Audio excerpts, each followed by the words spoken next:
काँग्रेसच्या सद्भावना पदयात्रेला सुरुवात झालेली आहे। जवळजवळ यांची जी आज पदयात्रा आहे ती स्वर्गीय संतोष देशमुख यांच्या मसाजोग गावातून झालेली आहे। आपल्यासोबत स्वतः प्रदेशाध्यक्ष आहेत। मला सांगा सर, त्यांच्या गावातून पदयात्रा झाली, त्यांच्या कुटुंबाशी देखील तुम्ही चर्चा केली, काय चर्चा झाली? सद्भावना वृद्धिंगत व्हावी ही चर्चा झाली आणि त्या परिवाराने गेल्या 90 दिवसापासून आपला जो संयम पाळला आहे आणि सर्वच लोक वाईट नसतात, गुन्हेगार प्रवृत्तीच्या माणसांची कोणती जात नसते, हा जो संदेश त्यांनी महाराष्ट्राला दिला आहे त्या अनुषंगानं आमची चर्चा झाली आणि हा जो उपक्रम आम्ही हाती घेतला आहे या संदर्भात त्यांनी समाधान व्यक्त केलं। एकंदरीत आता उद्याच्या 9 तारखेला या पूर्ण घटनेला 3 महिने कंप्लीट होतात आणि 3 महिने कंप्लीट होण्याच्या अगोदर समजा आपली सद्भावना यात्रा बीडमधून निघालेली आहे।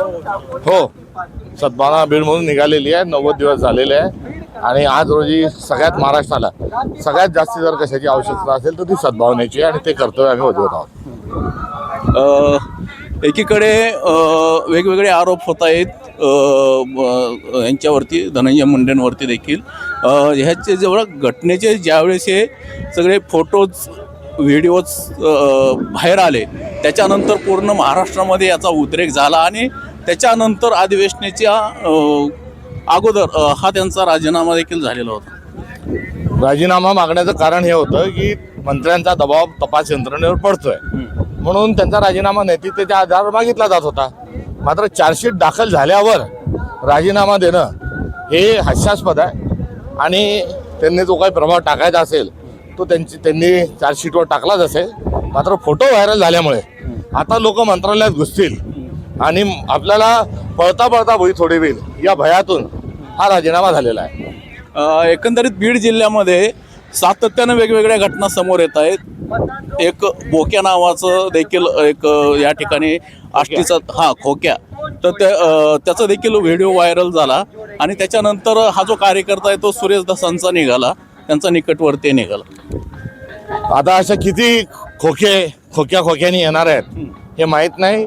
मात्र समाजामध्ये जेव्हा भ्रष्टाचार वाढतो आणि कायदा सुव्यवस्थेची परिस्थिती बिघडते, कायद्याचा धाक हा गुंड प्रवृत्तीच्या लोकांना राहत नाही, तेव्हा असेच खोके हे जन्माला येतील आणि हे भाजपचं सरकार जे आहे हे अशा खोक्यांना, बोक्यांना, नाकांना जन्म देणारा कारखाना आहे।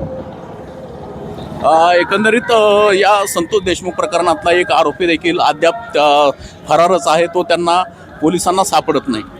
हे सरकारचं अपयश आहे, किंबहुना या सरकारने त्यांना पळून लावलंय का हा देखील एक संशय आहे। कोणी पळून लावलं? सरकारने, गृह विभागाने मदतीनेच पळाला ना, तो गृह विभागाचं अपयश आहे त्यामुळे त्यांनीच पळवला त्याला। आज संतोष देशमुख यांचा भाऊ धनंजय देशमुख आणि त्यांची मुलगी देखील वैभवी आपल्या ह्या पदयात्रेमध्ये सहभागी होती। किती किलोमीटर चालली ते आपल्यासोबत? ते अर्धे अधिक सकाळच्या वेळेत चालले। त्यांचं चालणं हे फार या सद्भावनेच्या विचाराला बळ देणार होतं। त्यांनी भरपूर ते चालले, सकाळचा वेळ बराचसा वेळ ते चालले आणि आज त्यांच्या घरी काही धार्मिक विधी असल्यामुळे ते गेले, अन्यथा ते पूर्ण दिवस चालणार होते। आता पुढचं नियोजन कसं असणार आहे? पदयात्रेचा समारोप कशा पद्धतीने होणार? उद्या त्याचा समारोप आहे। किती किलोमीटर चालणार आहे? एकंदरीत हे 51 किलोमीटरचं अंतर आहे, त्यातला घाट वगळता सगळं अंतर आम्ही पार करणार आहोत।